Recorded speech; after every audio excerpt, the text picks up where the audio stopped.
aí galera, beleza? Como é que vocês estão, meus amigos? Hoje aqui a gente vai começar falando do STF, porque desde que Marco Aurélio de Mello soltou o cara do PCC, uma confusão enorme começou. Vocês estão vendo disputa dentro do STF, mais coisas foram aparecendo, e a gente tá vendo como o sistema judiciário brasileiro é falho. E depois disso, o segundo tema já é o assunto principal do vídeo. Eu adoro falar, é da esquerda. A gente vai falar, gente, das eleições. Não de questão de candidatos, mas vocês estão vendo que desde que o Barroso chegou no TSE e está comandando, muita coisa está acontecendo. A gente falou ontem do novo funcionário do Barroso, que vem aí para tentar coibir disseminação de fake news e coibir a desinformação. E ele tinha, mostrei para vocês ontem, ele tinha apagado todas as coisas que ele publicou no Twitter desde que ele tomou posse. Mas algumas pessoas conseguiram aí por e-mail, me mandaram coisas que ele tinha postado no passado, porque tem meio que alguns métodos de recuperar. E a gente vai ver algumas coisas bem interessantes mesmo, que vai nos levar a alguma rota que, mais uma vez, vamos bater na porta do Jorginho Soros e essa galera da esquerda globalista. Vamos também falar do Felipe Neto, vamos falar um pouquinho de eleição, vamos falar desse negócio de essas movimentações políticas que a gente vem falando esses dias, presidente da Câmara, o que é que está acontecendo agora no Congresso, no Senado. Vamos falar também daquele país lá na Ásia, dos amigos de Dória. Vamos falar de Trump, no contexto assim mais político da coisa também. Vamos mostrar umas coisinhas boas de Bolsonaro, coisas da pandemia, as incoerências da mídia sempre tem, e mais umas besteiras ao longo do vídeo. Então tem muita coisa. Vamos tentar hoje fazer com menos de uma hora. Começando aqui pelo STF. Vejam só, depois de tudo que já aconteceu, que a gente viu que inclusive o escritório, sabe, do advogado que pediu para o Barroso soltar era de um cara que era assessor dele até o início do ano. Assim, o dono do escritório era assessor de Barroso. Aí foi um advogado do escritório que pediu para ele soltar o cara.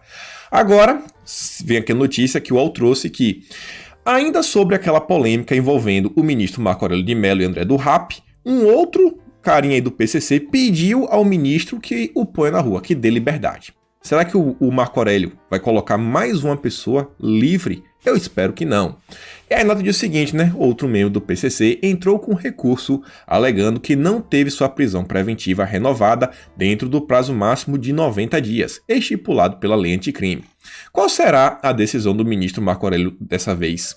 E aqui é aquela velha questão. Por que o juiz não renovou? Tá tendo muito trabalho para os juízes? É descaso? O que é que está acontecendo? Valeria a pena também tentar entender. Será que o juiz fez de propósito? Sabe assim, não, eu não vou rever em 90 dias.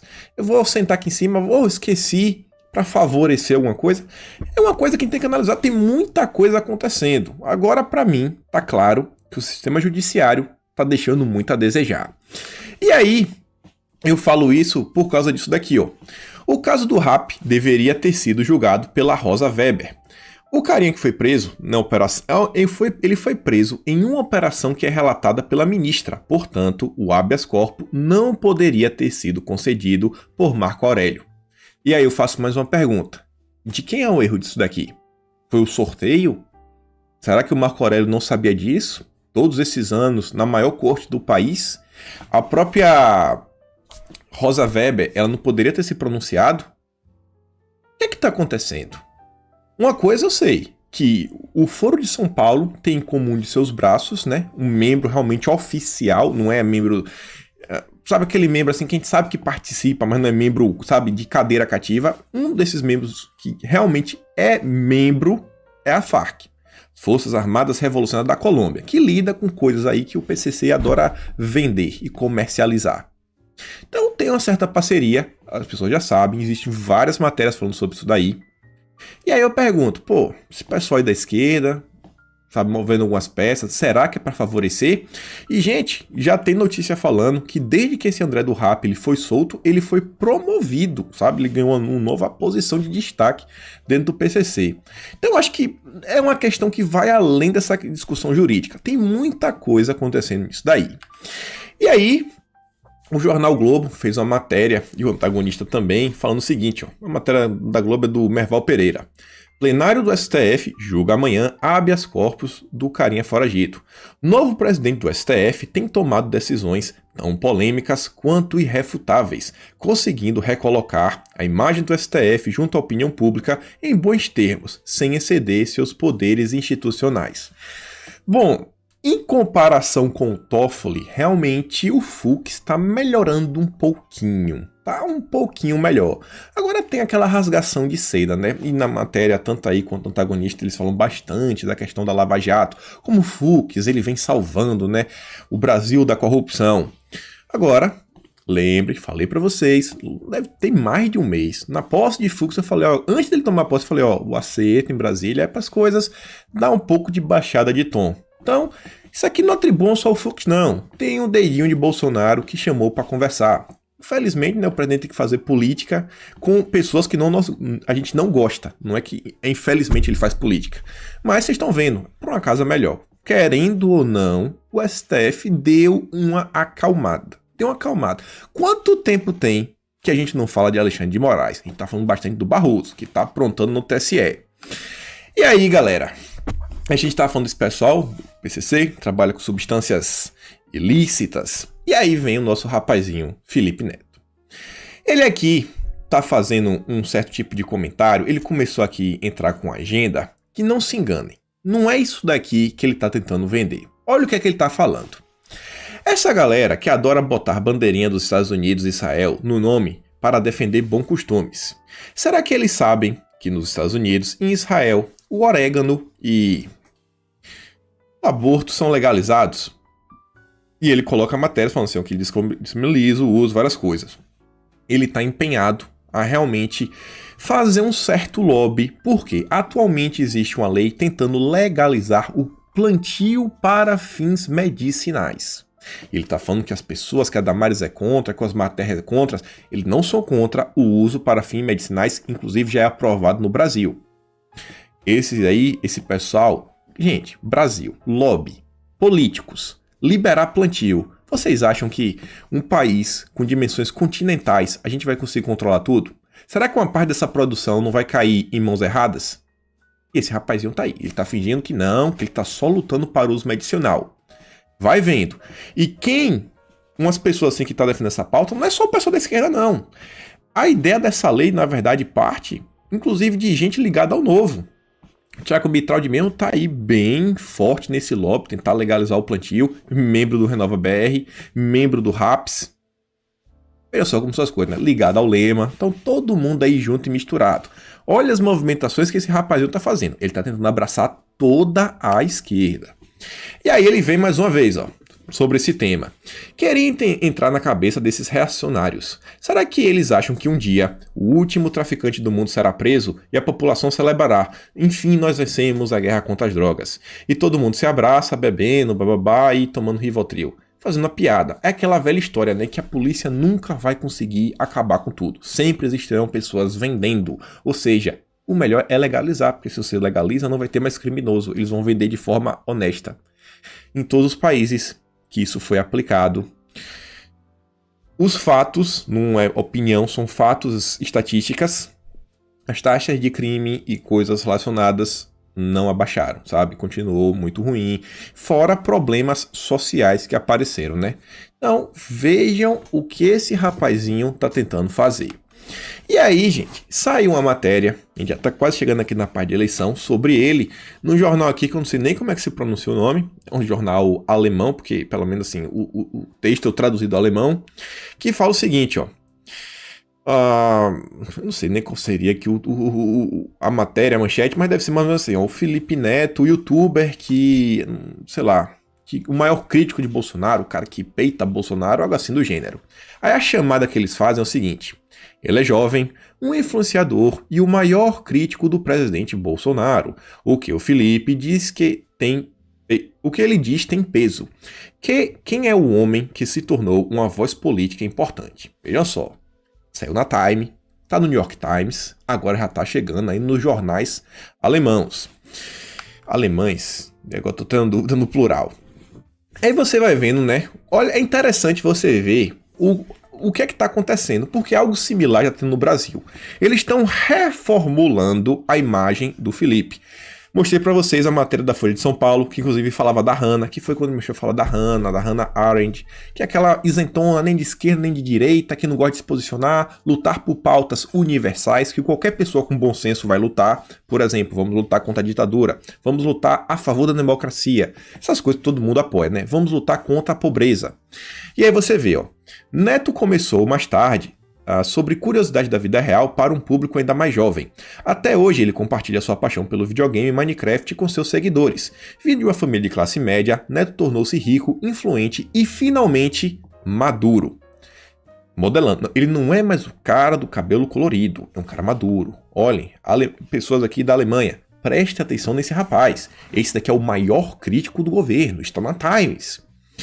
Ele moderou seu tom, admitiu erros e se infiltrou na política. Isso foi expresso pela primeira vez em seu canal no Twitter, onde ele atrai um público mais velho.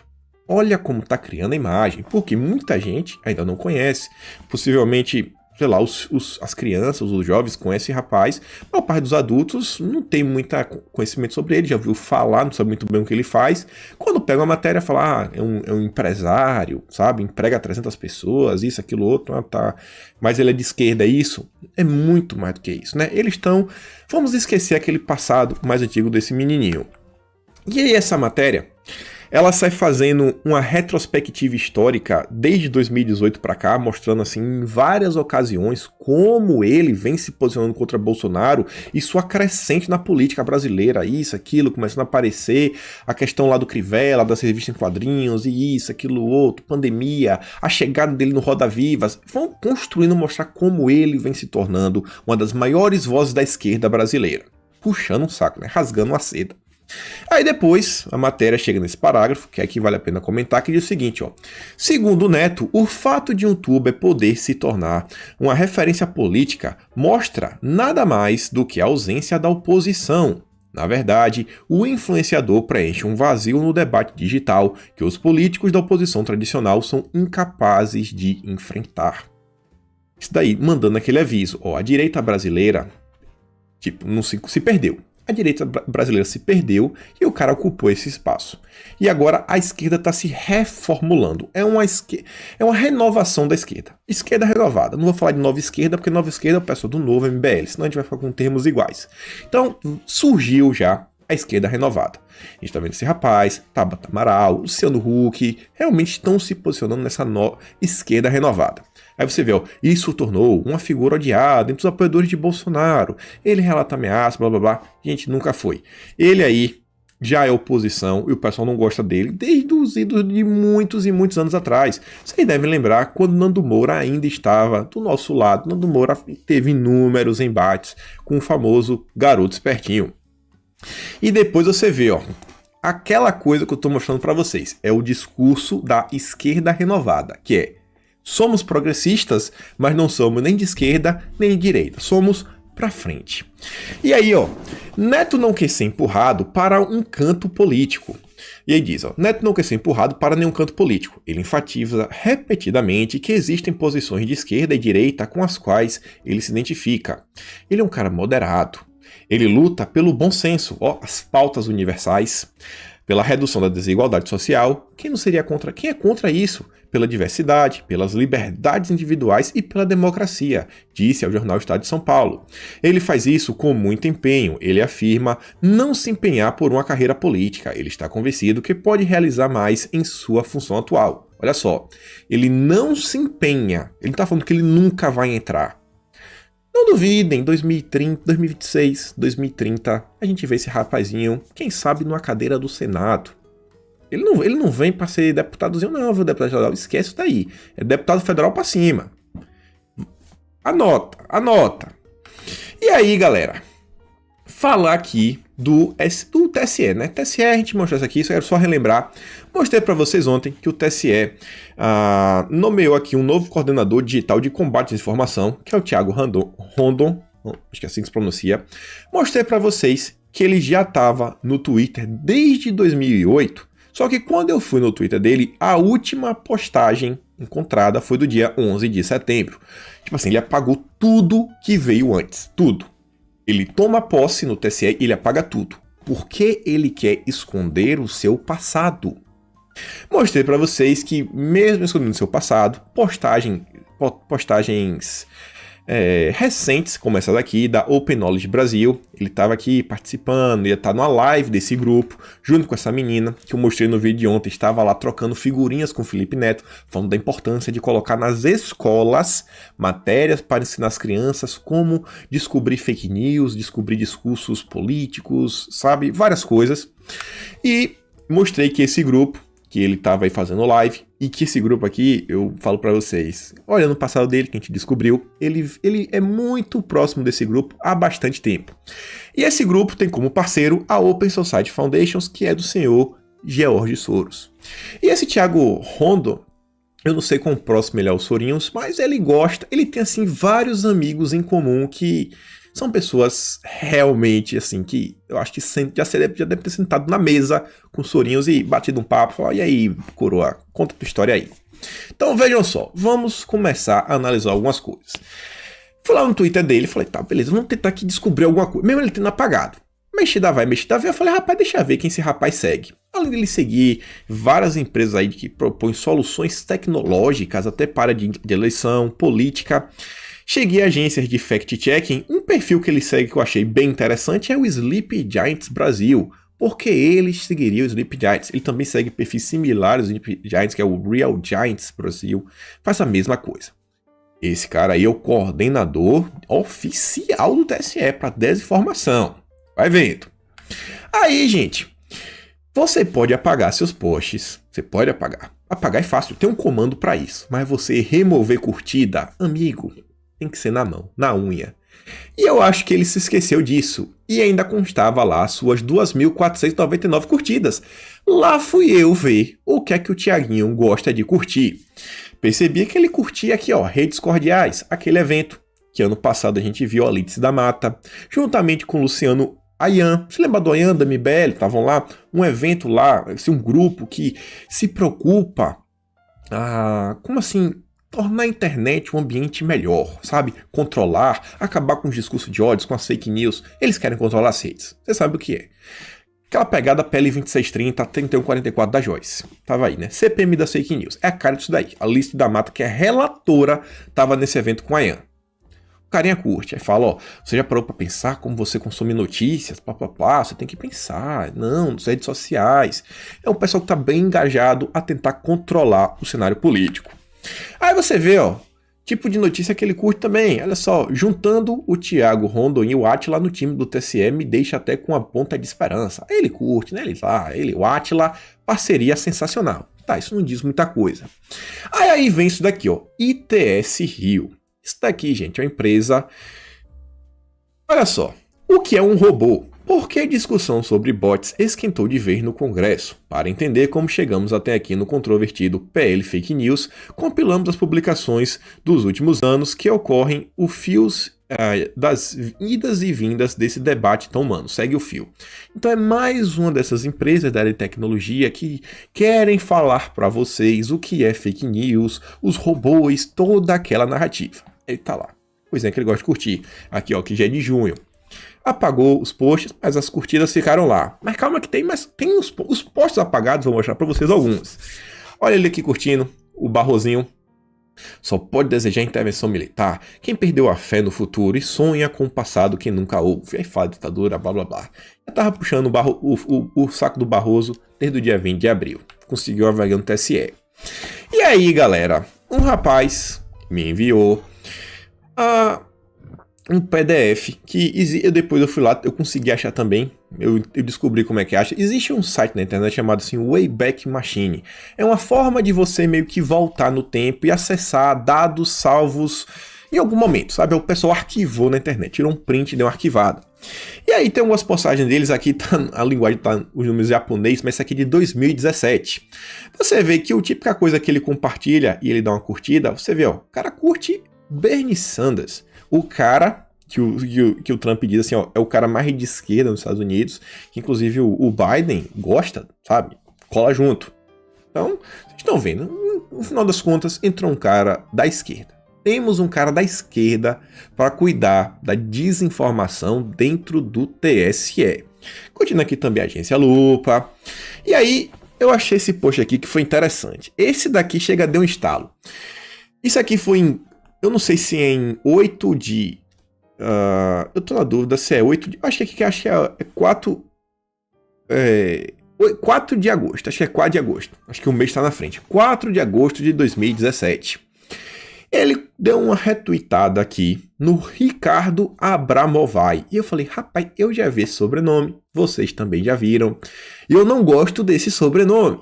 Aí você vê, né? O Ricardo Abramovay fala o seguinte: sem revolução digital não há chance de descarbonizar a economia global, mas é preciso encarar também suas ameaças. E aí deixa um texto aí para falar, né? Revolução verde.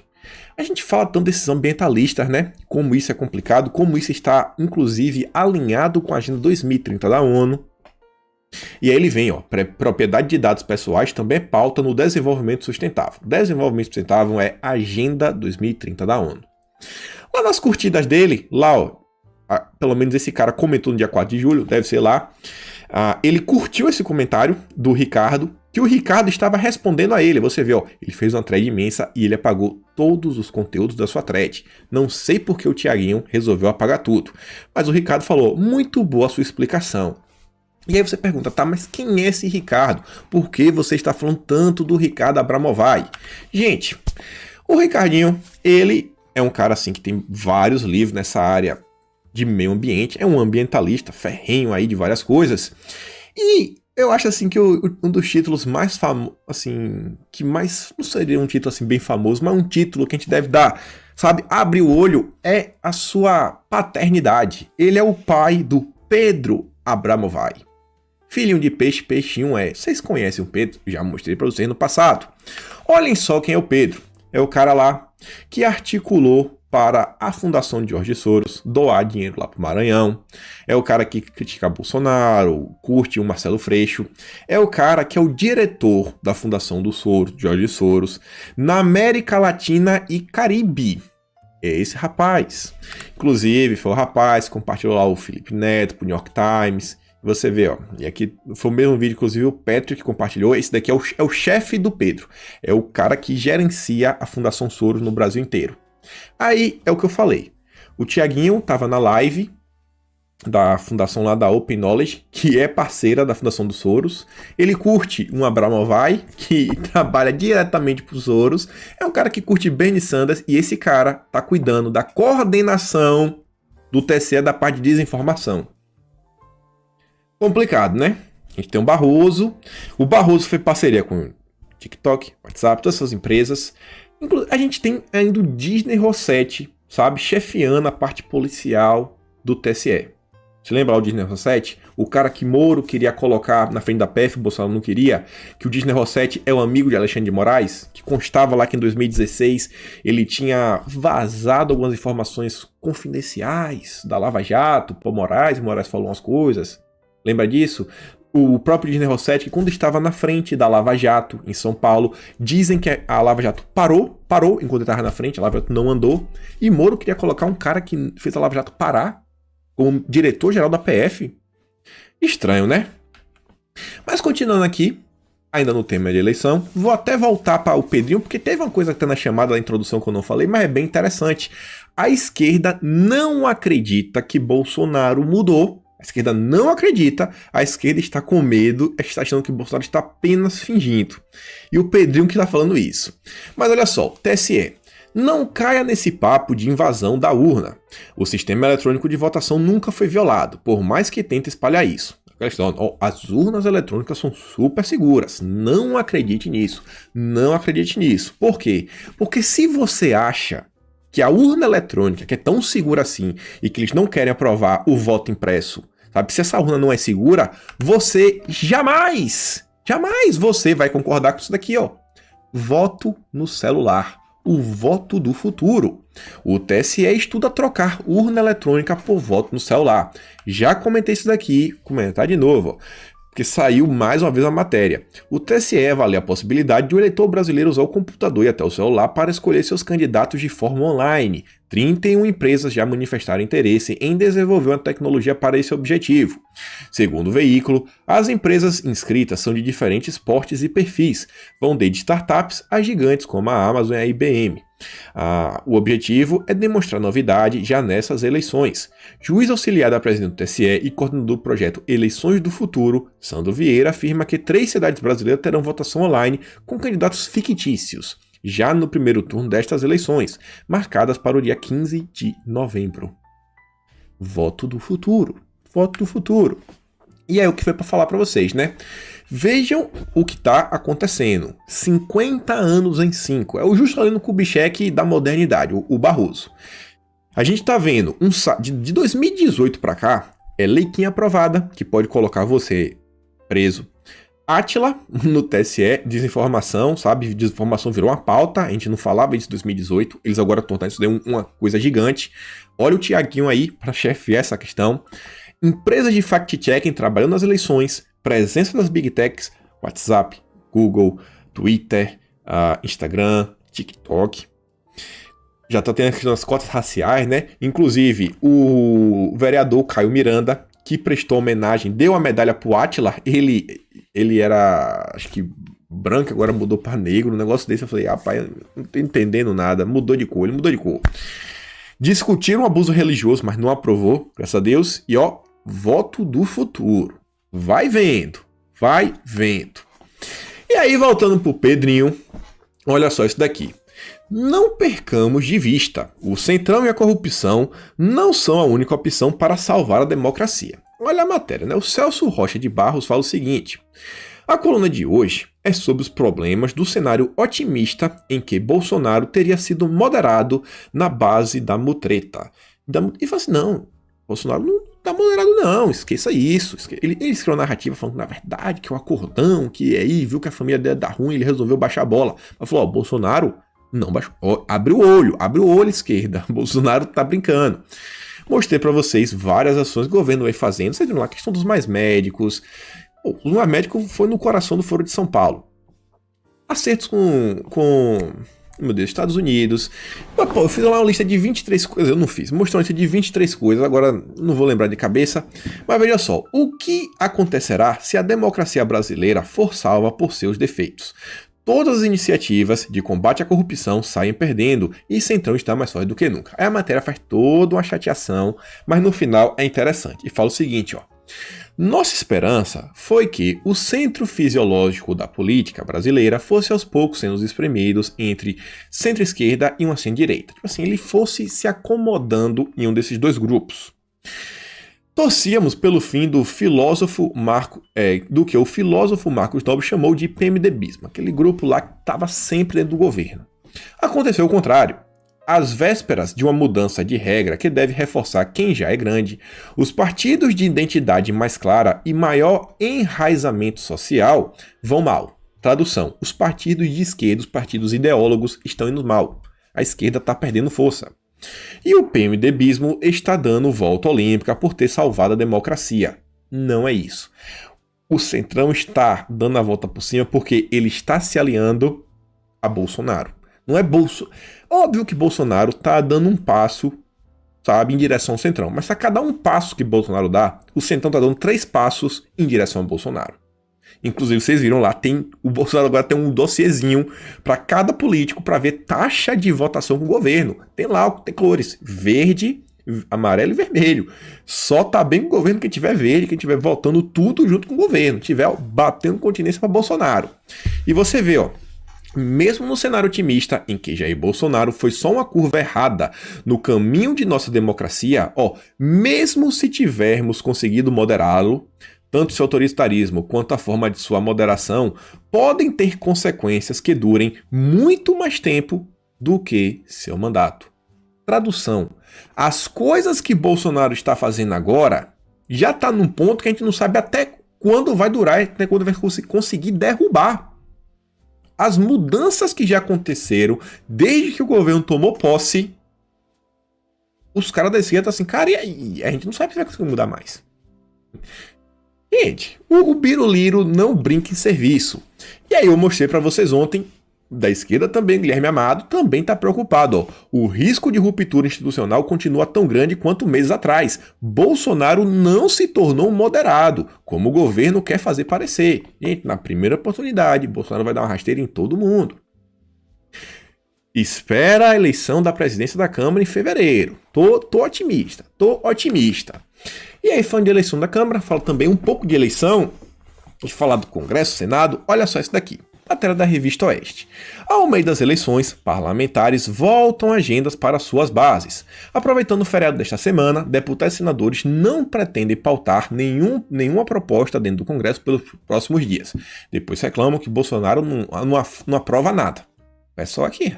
Bolsonaro é presidente, ele não é o legislador, ele não é deputado mais.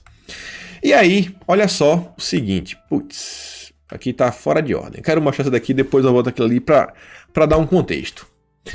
Há pouco mais de 30 dias para o primeiro turno das eleições municipais deste ano, deputados e senadores decretaram recesso para se dedicarem às suas bases eleitorais.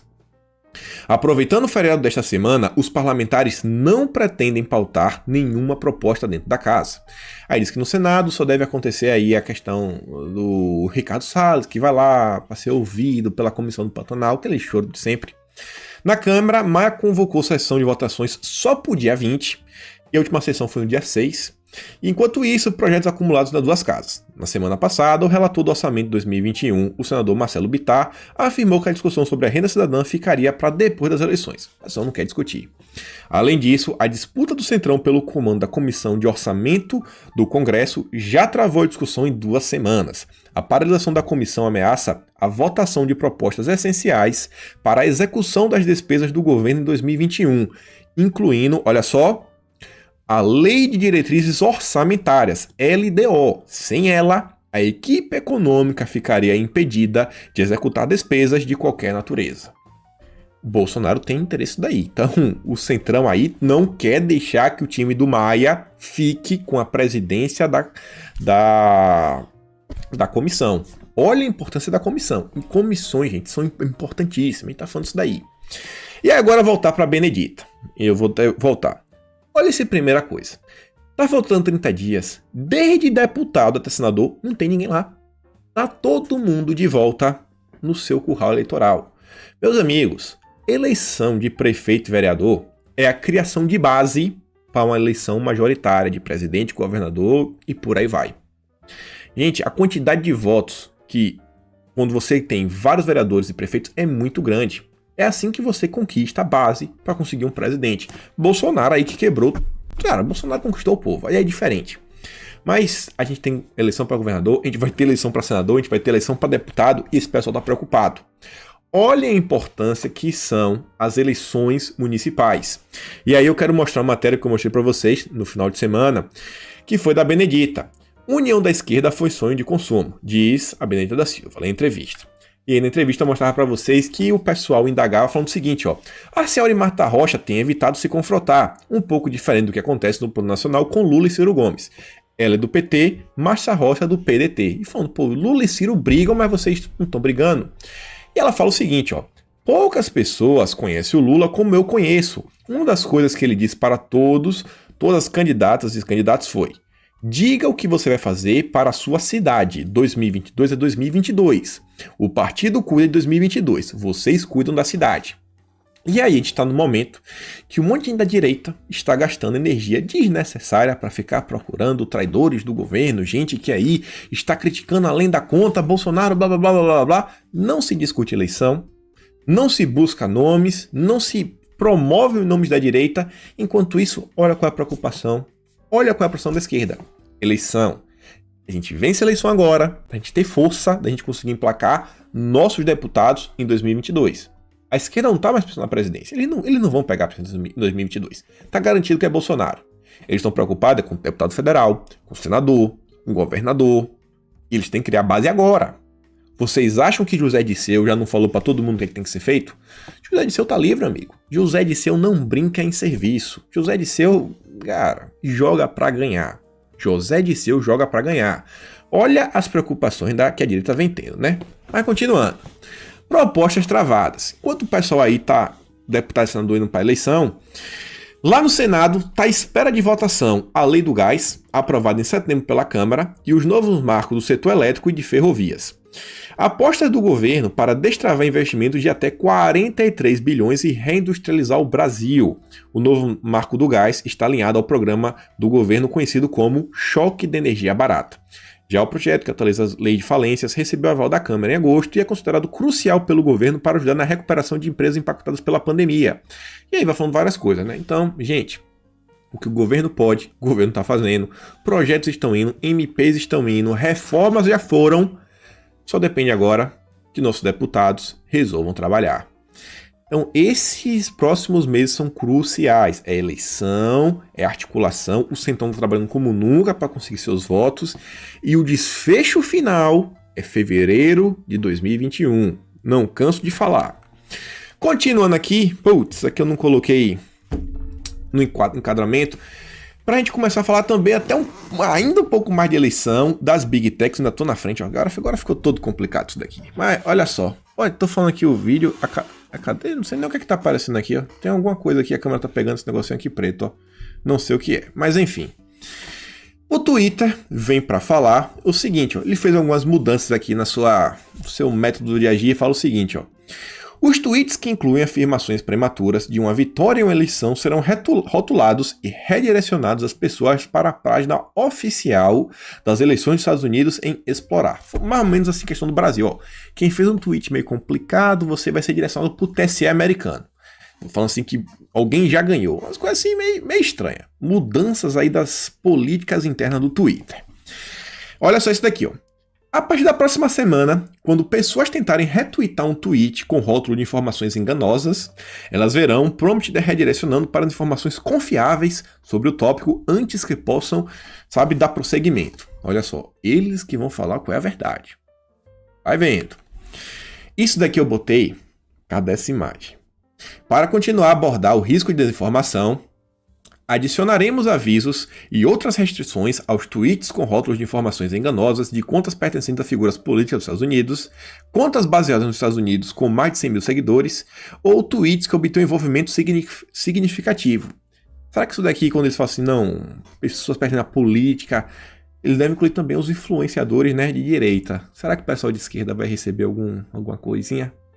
Só que o que eu achei interessante disso aqui foi o seguinte, ó, eles colocam a imagem, tudo, não vou ler isso, mas eles botam aqui ó, uma coisinha azul, destacada, e fala o seguinte, ó, aprenda agora como votar por correspondência, por correio, é seguro e protegido, uma coisa assim, é seguro. É impressão minha, o Trump falou várias vezes que tá rolando umas certas fraudes nessa questão dos correios. Vamos continuar. O adversário de Trump, eu não sei o que passa na cabeça desse cara, mas ele veio a público falar que ele está concorrendo assim de forma orgulhosa para o Senado pelo Partido dos Democratas. Ele está concorrendo para o Senado. É brincadeira isso. Gente, não é a primeira vez que esse cara se atrapalha. Tá complicada a situação para ele, tá complicado. É o verdadeiro Dilma Rousseff americano. E aí, gente, os Sorinhos que a gente falou, que tá aqui na eleição brasileira, o Soros também tá com o dedinho na eleição americana. Leonardo Coutinho fala o seguinte, ó. O outdoor abaixo mostra o presidente, o Trump, com olhos do venezuelano Hugo Chávez, em uma tentativa de dizer que eles são a mesma coisa. Nem todas as coisas do gênero devem ser atribuídas a Jorge Soros, mas essa daqui pode. Mas mais uma vez aquela história, né? Nem de esquerda, nem de direita. Ó, quer dizer, vamos ser pra frente, porque os opostos são iguais. É o bolsopetismo, no caso aqui é o trump-chavismo. É tudo igual. Aí você vai ver a matéria, né? Que tem muita teoria da conspiração, por aí vai, mas ó, o outdoor em que se vê acima está exposto em Miami, o reduto da diáspora venezuelana na América. A publicidade é assinada, foi paga por uma organização chamada Winjustice, que tem sede em Washington, D.C., e que, segundo os registros de seus financiadores, tem como o maior patrocinador desta fundação nada mais, nada menos do que Jorginho Soros. Olha que interessante, né? É aquelas comentários que a gente tem que fazer para entender como as coisas no mundo vêm ocorrendo. Gente, eu acho que uma das funções principais que eu posso desenvolver quando faço um vídeo ou outra é entregar sabe, muletas, para vocês, mesmo que vocês se rastejem, vocês vão sozinhos falar, cara, eu tô entendendo como são as coisas. Essas figuras estão recorrentes, estão aparecendo o tempo todo. E com isso a gente conseguiu construir uma sociedade juntos, que o povo, isso sim, a meu ver pelo menos, isso daqui é uma educação digital que a esquerda quer vender. Você dá notícias, dá fatos e as pessoas vão aprendendo por elas mesmas, vão conhecendo pessoas, vão entendendo como é que esse pessoal age. E com isso, gente, não precisa de lei, não precisa de nada. Deixa o povo quieto. O povo sabe julgar o que é verdade e o que é mentira. E aí, já que a gente falou de Venezuela, aqui na América Latina, vejam só. Isso aqui foi ontem. Povo argentino tomou as ruas. O povo não aguenta mais o que está acontecendo lá. Mais um levante contra o Foro de São Paulo. Infelizmente, não souberam voltar. Votaram com fígado, ficaram lá, o Macri. Acabaram deixando a esquerda ganhar. Agora estão arrependidos. Estão vendo como são as coisas, né? Continuando aqui, vejam só. Impopularidade do Xi atinge níveis históricos em muitos países. Diz pesquisa. Então, assim, o cara está muito popular e vem crescendo bastante. E diz aí, ó, a maioria dos entrevistados em cada uma das 14 economias mais avançadas do mundo tem opiniões negativas sobre esse pessoal. E aí mostra uma média de 73% dos entrevistados em 14 países tiveram opiniões desfavoráveis sobre eles. Olha só, o povo hoje em dia tá olhando com a imagem completamente falando, cara, complicadíssimo, não dá, esse gente é complicado, não dá. Isso é muito interessante. E olha só, os australianos foram os que mais tiveram opiniões negativas, com 81%. Um dos motivos que eu acho é o quê? A vida aqui na Austrália é bem diferente do Brasil. Na Bahia, onde eu morava, você vê assim um estrangeiro, coisa mais... É difícil você ver. Não é normal você ver turista estrangeiro. Aqui, você anda no centro da cidade, é difícil você ver australiano. Eu fui dar um passeio em Sydney, eu digo pra vocês, sei lá, cada 100 pessoas que eu via, eu vou falar assim que no máximo 20 pareciam ser australianas, 20 a 25. Quantidade de asiáticos de diversos países, e eles são diferentes, não são todos iguais. Eu sei que vocês devem falar que foi parecido. Quantidade de pessoas que você vê que são da Europa Oriental, pessoas do Oriente Médio. Cara, é absurdo, é absurdo. Então, por ser um país, eu acho que tem assim uma... Putz, agora me faltou a palavra. Tem vários... cosmopolita. Você é um país bastante cosmopolita. Eu acho que o pessoal aqui, por ter uma certa vivência, consegue entender. E mais do que isso, o pessoal aqui é um pessoal de boa, você lida muito bem. Mas você consegue ouvir histórias. Você ouve histórias de coisas que vêm acontecendo. Vocês devem ter visto aqui o vídeo no canal, Exclusividade. Entrevistei uma mulher que é crítica ferrenha, conseguiu sair de lá, ela era lá do país, do amigo do Dória, veio pra cá e hoje em dia ela tenta alertar sobre os problemas, principalmente do Partido Comunista. Vejam só como são as coisas, né? E aí, eles lá, agora eles resolveram lançar um navegador para permitir que a população do país tenha acesso a conteúdos do Ocidente. Mas não é tudo que o pessoal vai poder ver, não. Ó. O navegador filtra as informações e nenhum assunto politicamente sensível aos olhos do governo comunista gera resultados. Essa é mais uma tentativa do partido em dizer que o povo de lá tem liberdade até para acessar sites que antes eram bloqueados, desde que tenham total controle sobre cada passo da pessoa na internet. A entrevista que eu fiz, tá aqui no canal, eu fui falando, fui traduzindo, não tem legenda, eu ia falando, traduzindo. Ela falava, gente, a gente cresce num ambiente controlado. É difícil saber que a gente está sendo enganado, que não é aquela coisa que realmente é, porque, gente, pensa você morar num país que toda a TV é um discurso único, toda a mídia é um discurso único, e se você vai na internet, você não tem acesso ao contraditório. Como é que as pessoas conseguem uma coisa? Ainda assim, com tudo isso, tem pessoas que veem que existe algo errado. Você lembra aquele filme Matrix? Você fala assim, cara, o pessoal desperta da Matrix porque o cara não vê que tem uma coisa errada, bate um sentimento nele. E no caso, é cristianismo, outras religiões, principalmente o cristianismo. Quando o cara vê a doutrina do nosso Senhor Jesus, o cara fala, amigo, isso daqui não bate muito bem com o comunismo. Não bate muito bem. E aí vocês vão entendendo, né, tudo que vem acontecendo. Continuando aqui pra gente falar, gente, olha só, a MS, matéria da Veja. Isso aqui eu falei pra vocês ontem, trouxe a matéria em primeira mão, a Veja trouxe um textinho assim, uma manchete um pouco diferente. Fala o seguinte, ó, nunca advogamos por lockdown nacional, nunca divulgamos pra fechar tudo, matéria da Veja. Aí vem a UOL para falar que a Veja produziu fake news. Fala da OMS é tirada de contexto para dizer que órgão é contra o isolamento. Olha só como são as coisas. A Veja publicando fake news, a UOL também. Não é bem assim, realmente não está 100% certo, mas também não está 100% errado. O que foi que teve? Mostrei para vocês ontem. Essa aqui foi a matéria. O cara falou que os lockdowns não podem ser analisados como a principal medida de contenção. E até porque os lockdowns fazem pessoas pobres se tornarem ainda mais pobres. Falou várias coisas. E aí o pessoal trouxe a matéria, Brasil requentada, o pessoal traduz, mas mesmo assim, quem compartilhou a fake news dessa vez aí, segundo o UOL, foi a Veja, não é a direita. Eu pergunto, será que vai ter alguma coisa? Será que a Veja vai se retratar? Se fosse da direita, ia ser choro pra tudo que era lado. Mas independente disso, Bolsonaro tá certo, né? Ele sempre falou, gente, vocês estão fechando tudo desse jeito, a economia vai dar ruim. Vai ter uma coisa ainda pior. E uma das falas que fez, inclusive foi aqui numa, se eu não me engano, foi na entrevista para ABC News, aqui da Austrália o cara deu, foi do Sydney Herald. Me desculpa, não vou lembrar agora. O cara fala o seguinte, quando você fecha o lockdown, você não pode pensar ainda só que você está prejudicando o seu país. Quantos países que não comercializam com você também serão impactados? Ou seja, é um impacto global. Então vamos parar com essa história de lockdown, que isso não vai para frente. E aí agora a OMS admitiu que no Brasil a situação nada se estabilizou ou recuou. Nada está estabilizado. E, óbvio, já recuou. Vou mostrar para vocês com números, dados, informações oficiais. Está recuando uma velocidade muito interessante. Independente se está recuando ou não, aqui é um vídeo, eu recortei um pedaço para botar aqui para vocês verem assim, uma tomada maior. O povo tá aglomerando. Eu recebi mensagem de um amigo meu, falou, pô, velho, nem vi teu vídeo esse final de semana. Aí ele me mandou, poucas horas atrás, ele me mandou um print aqui, ele falou, cara, Carlos Bolsonaro recortou um pedaço do teu vídeo e colocou no YouTube.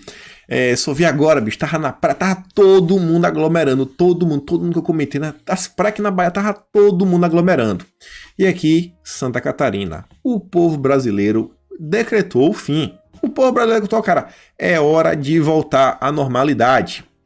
E aí, ó, vejam só, gente, mais de 88% dos infectados já estão recuperados. Já tá todo mundo de boa, vai dar certo.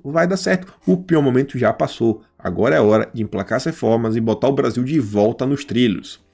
E aí, ó, eu digo, recuou ou não recuou? Aqui é o gráfico com o número de novos casos. Olha como a gente estava aqui, ó, no período de 31 de julho, né? Essa semana aqui, é o final de julho. Olha a setinha. Tá decrescendo, tá numa queda total, generalizada. Você vê, o número de casos só faz cair. O número de óbitos segue a mesma tendência, olha só faz cair. A semana 42 está pouquinho, porque a semana vai fechar e vai consolidar o número de dados. Óbvio que não tá isso aqui um pouquinho, vai ficar menos. A gente está numa constante queda. E o país continua reabrindo. Mesmo as coisas reabrindo, continua caindo. Aquela questão, né, da imunidade de rebanho, no final das contas, era verdade.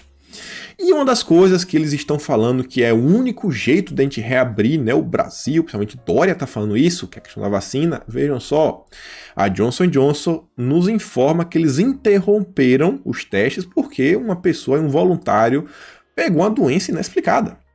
O teste da Johnson & Johnson foi interrompido após uma doença inexplicável em um de seus participantes em conformidade com os padrões regulatórios, disse a empresa em um comunicado à imprensa na noite de segunda-feira. E o pessoal quer colocar de forma obrigatória. Gente, quem quer toma. Se você tomar, você tá imune. Tá de boa. Deixa quem não quer sem tomar. Deixa lá. Eu não sei qual é o interesse pessoal, né? Que a todo custo quer obrigar. Agora, por outro lado, enquanto as coisas estão reabrindo, sabe? O mercado, shoppings, bares, as escolas continuam fechadas. E a Oeste informa aqui, ó, volta às aulas. Apenas 11 estados retomam as atividades. Mas pera lá um pouquinho, não são 11. 3 estão retomando e 8 planejam voltar nesse mês. Olha só. Quase 7 meses após o fechamento das escolas, apenas 11 estados decidiram retomar as atividades. Segundo o levantamento do UOL, Amazonas, Pernambuco e São Paulo já houve retorno pelo menos de parte dos alunos. Outros 8 estados planejam retorno ainda este mês. Espírito Santo, Minas, Pará, Piauí, Paraná, Rio Grande do Sul e Santa Catarina. Os demais 15 estados e Distrito Federal continuam sem previsão para a volta. Crianças são um grupo menos afetado, não são um grupo de risco. Mas o pessoal, né, não tá nem aí. Querem criar quanto pior, melhor para essa gente. Enquanto praias, bares e restaurantes lotam, os bancos escolares de grande parte dos municípios do país permanecem vazios. Em recente trabalho da Organização para a Cooperação e Desenvolvimento Econômico, o OCDE, os efeitos do lockdown escolar na queda da produtividade da economia global se estenderão pelas próximas 8 décadas, ou seja, nada menos do que até o final do século. A geração dessa pandemia ficará marcada por um ano perdido que comprometerá o futuro do Brasil de milhares de jovens em idade escolar. Aqui na Austrália não parou. Agora, por seu filho, o governador, o prefeito, está fazendo o que quer. E se o governador atrapalhou, saiba que os prefeitos e os vereadores vão ajudar a eleger o próximo governador, que foi o que eu falei aí poucos anos atrás. Ou seja, vamos lembrar das eleições, foco na missão. E olha só, como um vereador pode ser importante. Aqui é na cidade do Rio de Janeiro, mas o Carluxo, olha só, publicado no DCM, nosso projeto de lei 1488/2019, que orienta as diretrizes de educação do município, sigam a política nacional da alfabetização, com o objetivo de implementar programas e ações baseadas em evidências científicas.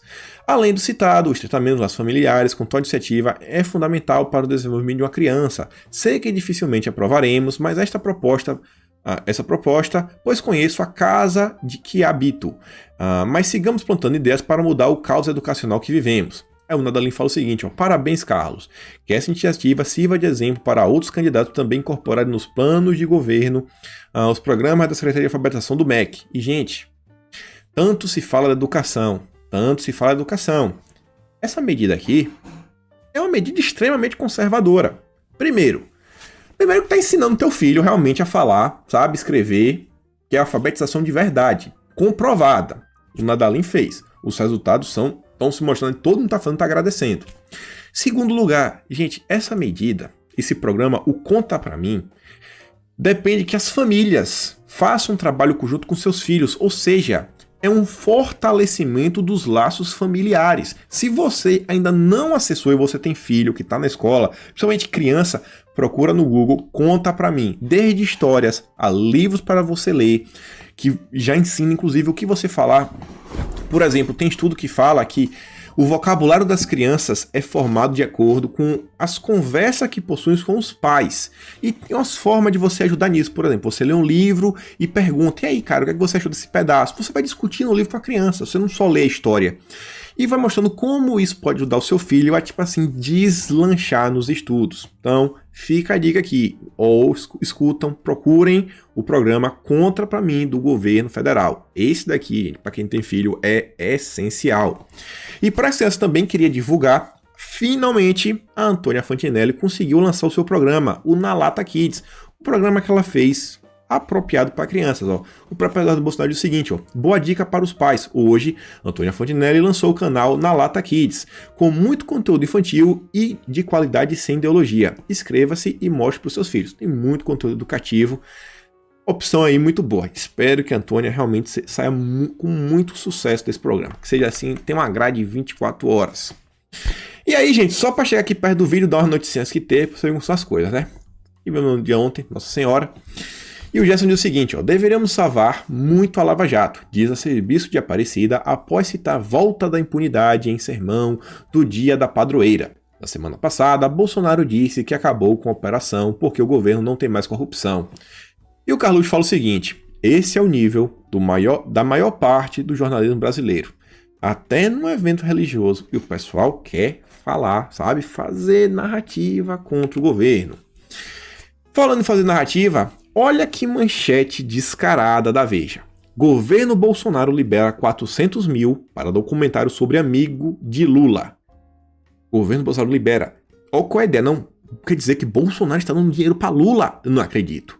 Bolsonaro já não basta se aliar com o Centrão, está dando 400 mil reais para a esquerda. Olha só.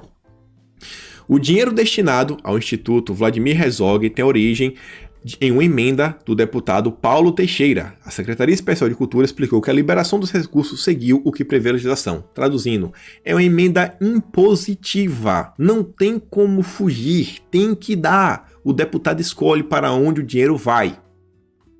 Tá vendo aí? Emenda impositiva.